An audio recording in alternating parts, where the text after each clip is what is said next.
Yeah, lots and lots of buzz, lots and lots of runners and riders, and we haven't even really in many ways started, though we have.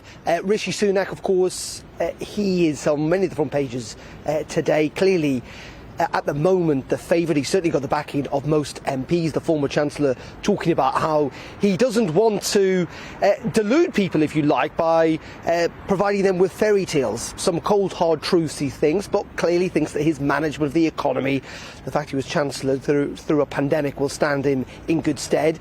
He is at least very widely known with the public. And interestingly, he's got the backing of Mark Spencer, the former Chief Whip today, also Liam Fox, former Defence and International Trade Secretary, who essentially said that he wanted to see someone who's actually got a plan to see the spending of government controlled over time, and that he thought that Mr Sunak could restore trust, rebuild the economy and reunite the country. So Sunak is definitely out in front.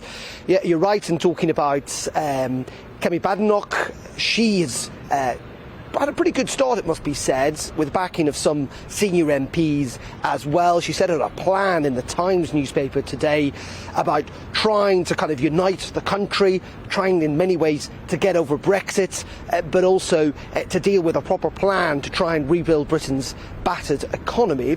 And then you've got Tom Tugendhat, who's never served in government. He is running chair of the Foreign Affairs Select Committee. He's popular with a certain section of the party. And then, as you talked about, Suella Braverman, the Attorney General, got the Darren, forgive me. It's really quite interesting, isn't it? Forgive me, I'll tell you what else is interesting. I've just heard in my ear as well, breaking news. Ben Wallace, the Secretary of State for Defence, at the bookies a front runner, has said he is not standing. Wow. OK. Interesting. Yeah. It is fascinating, isn't it? We've got all these names, as you say, about who's going to run and who's not going to run. And there was a thought process he may well do so. He's performed pretty well in that role as Defence Secretary. Everyone thinks he's handled the Ukraine war pretty well, don't they? The big question, of course, with Ben Wallace is, as a former soldier who was then a Secretary of State for Defence, is he someone who could actually come into Number 10 and deal with a whole range of other issues like the health service, like education, like the economy just as well? So interesting, he's not going to run. It will be fascinating to find out who he is backing. And the reason I say that is because we're going to see lots more people enter. Is Sajid Javid going to run? Liz Truss, the Foreign Secretary, I would suggest almost certainly is going to run. Is Nadeem Zahawi going to run? He seems to have damaged himself a little bit this week, but he's got a lot of credibility within the party. Jeremy Hunt, will he potentially run?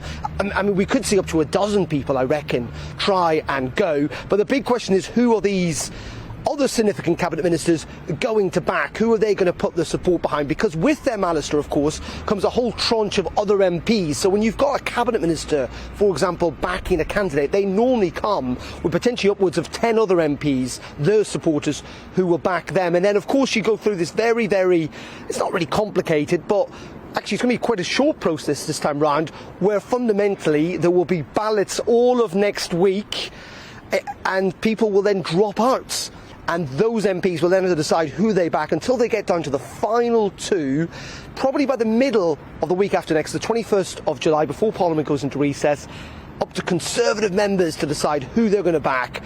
And I reckon, Alice, I know the papers you were suggesting say September. I reckon it'll be done by late August. It's really interesting today, isn't it, listening even to James Cleverly, the new Education Secretary, suggesting what all MPs are suggesting is that they want this process to end as soon as possible.